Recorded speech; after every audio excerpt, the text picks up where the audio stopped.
부산진 믿음의 가족 여러분, 오늘도 주님과 함께 사귐이 있는 복된 하루가 되시기를 바랍니다. 오늘 말씀은 예레미야서 22장 10절에서 19절입니다. 너희는 죽은 자를 위하여 울지 말며 그를 위하여 애통하지 말고 잡혀간 자를 위하여 슬피 울라.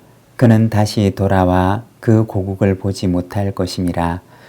여호와께서 유다 왕 요시야의 아들 곧 그의 아버지 요시야를 이어 왕이 되었다가 이곳에서 나간 살룸에 대하여 이와 같이 말씀하시니라. 그가 이곳으로 다시 돌아오지 못하고 잡혀간 곳에서 그가 거기서 죽으리니 이 땅을 다시 보지 못하리라. 불의로 그 집을 세우며 부정하게 그 다락방을 지으며 자기의 이웃을 고용하고 그의 품삯을 주지 아니하는 자에게 화 있을진저 그가 이르기를 내가 나를 위하여 큰 집과 넓은 다락방을 지으리라 하고 자기를 위하여 창문을 만들고 그것에 백향목으로 입히고 붉은 빛으로 칠하도다. 내가 백향목을 많이 사용하여 왕이 될 수 있겠느냐? 내 아버지가 먹거나 마시지 아니하였으며 정의와 공의를 행하지 아니하였느냐? 그때 그가 형통하였었느니라. 그는 가난한 자와 궁핍한 자를 변호하고 형통하였나니 이것이 나를 알미 아니냐? 여호와의 말씀이니라. 그러나 내 두 눈과 마음은 탐욕과 무죄한 피를 흘림과 압박과 포악을 행하려 할 뿐이니라. 그러므로 여호와께서 유다의 왕 요시야의 아들 여호야김에 대하여 이와 같이 말씀하시니라. 무리가 그를 위하여 슬프다 내 형제여 슬프다 내 자매여 하며 통곡하지 아니할 것이며 그를 위하여 슬프다 주여 슬프다 그 영광이여 하며 통곡하지도 아니할 것이라. 그가 끌려 예루살렘 문 밖에 던져지고 나귀같이 매장함을 당하리라. 아멘. 오늘 우리가 함께 읽은 말씀에서는 유다의 왕 살룸과 그리고 그의 뒤를 이은 여호야김 왕에 대해서 하나님께서 말씀하시는 말씀입니다. 10절에서 12절의 말씀입니다. 너희는 죽은 자를 위하여 울지 말며 그를 위하여 애통하지 말고 잡혀간 자를 위하여 슬피 울라. 그는 다시 돌아와 그 고국을 보지 못할 것임이라. 여호와께서 유다 왕 요시야의 아들 곧 그의 아버지 요시야를 이어 왕이 되었다가 이곳에서 나간 살룸에 대하여 이와 같이 말씀하시니라. 그가 이곳으로 다시 돌아오지 못하고 잡혀간 곳에서 그가 거기서 죽으리니 이 땅을 다시 보지 못하리라. 오늘 우리가 읽은 말씀에서는 혼란한 유다 왕국 말기의 모습을 보여주고 있습니다. 10절에 보면 너희는 죽은 자를 위하여 울지 말며 그를 위하여 애통하지 말고 잡혀간 자를 위하여 슬피 울라고 말씀을 합니다. 이 말씀은 그 당시 역사적인 배경을 가지고 있는 말씀인데 주전 609년에 유다의 요시야 왕이 무깃도에서 애굽 왕과 맞서 싸우다가 전사하게 됩니다. 그리고 요시야 왕의 뒤를 이어서 그의 아들 여호아스가 왕이 됩니다. 오늘 우리가 읽었던 이 본문에서는 살룸이라고 소개된 이 사람이 바로 요시야 왕의 아들 여호아스를 가리키는 말입니다. 살룸은 아버지의 뒤를 이어서 왕이 되는데 3개월 만에 애굽으로 잡혀가게 됩니다. 그리고 오늘 말씀에 보면 살룸은 애굽에 사로잡혀가서 다시 돌아오지 못하고 거기에서 생을 마치게 됨을 보여주고 있습니다.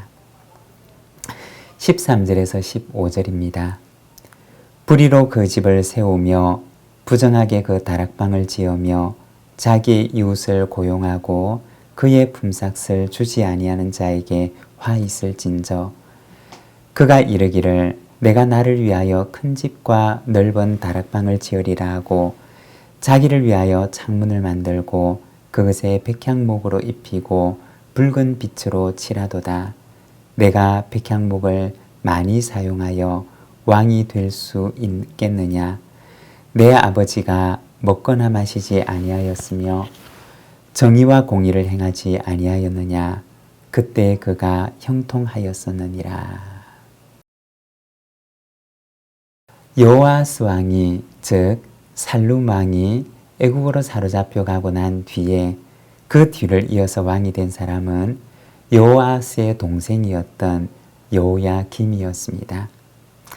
그에 대해서 말씀을 하고 있는데 13절에 보면 불의로 집을 세우고 부정하게 다락방을 짓고 자신의 이웃을 고용하고 품삯을 주지 않는 자에게 화가 있을 것이라고 말씀을 합니다. 그리고 14절에 보면 그 다락방을 꾸미는데 백향목으로 꾸미고 붉은 빛으로 치장하고 있음을 보여줍니다. 최고급 목재를 사용해서 그리고 그 위에다가는 최고급 안료를 바르게 됩니다. 자신이 살고 있는 그 왕궁을 아주 아름답고 화려하게 꾸미고 있는 그의 모습을 보여주는 것입니다.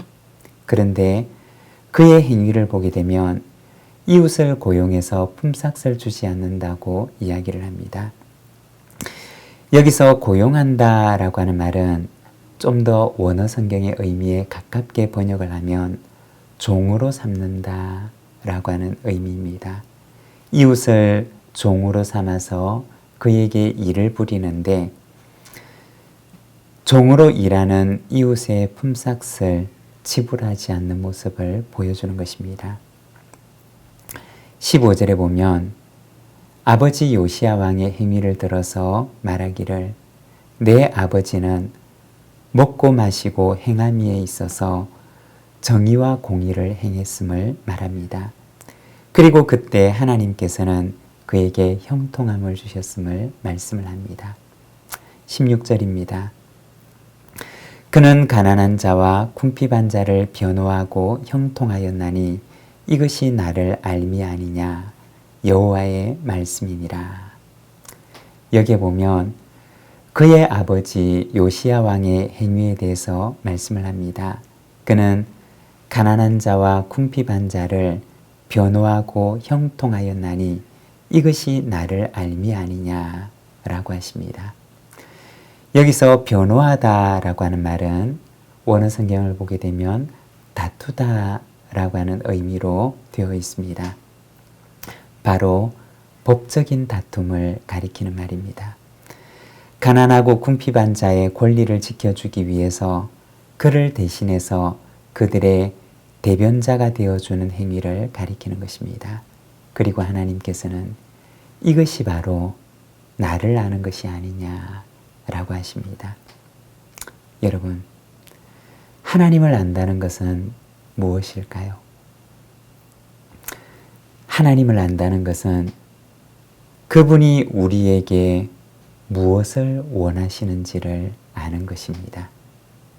내가 어떻게 살아가는 것이 하나님의 기쁨이 되는지를 내가 아는 것입니다. 그리고 그것은 이웃을 향한 나의 태도, 이웃을 향한 나의 삶의 방식이 어떠하냐와 관련되는 것입니다. 여러분, 우리가 하나님을 정말 알게 되면 우리는 이웃에 관심을 기울이지 않을 수가 없습니다. 왜냐하면 하나님의 마음이 바로 그곳에 가 있기 때문입니다. 하나님을 알므로 하나님을 기쁘시게 하는 삶을 살아가는 저와 여러분, 우리 모든 믿음의 가족들의 삶이 되시기를 바랍니다. 기도하겠습니다. 하나님 아버지 은혜를 감사합니다. 오늘은 예레미야서 말씀을 통하여서 혼란스러운 유다 왕국의 그 말기의 모습을 우리가 바라봅니다. 정의와 공의가 사라지고 하나님을 알미 없는 그 세대의 모습을 우리가 주의 말씀을 통하여 바라봅니다. 사랑하는 하나님 아버지, 가난하고 궁핍한 자를 변호하며 또한 그들을 돌아보는 것이 나를 알미 아니냐라고 하시는 하나님의 말씀을 우리가 듣습니다. 사랑하는 주님, 우리를 향한 하나님의 소망이 무엇인지를 우리로 하여금 알게 하시고 하나님을 알고 하나님의 기쁨이 되는 삶을 살아가는 저희들이 되도록 주여 인도하여 주시옵소서. 오늘도 이 하루를 주께 의탁하오니 주여 주님과 동행하는 힘과 능력을 오늘도 우리에게 허락하여 주시옵소서. 예수님의 이름으로 기도드립니다. 아멘.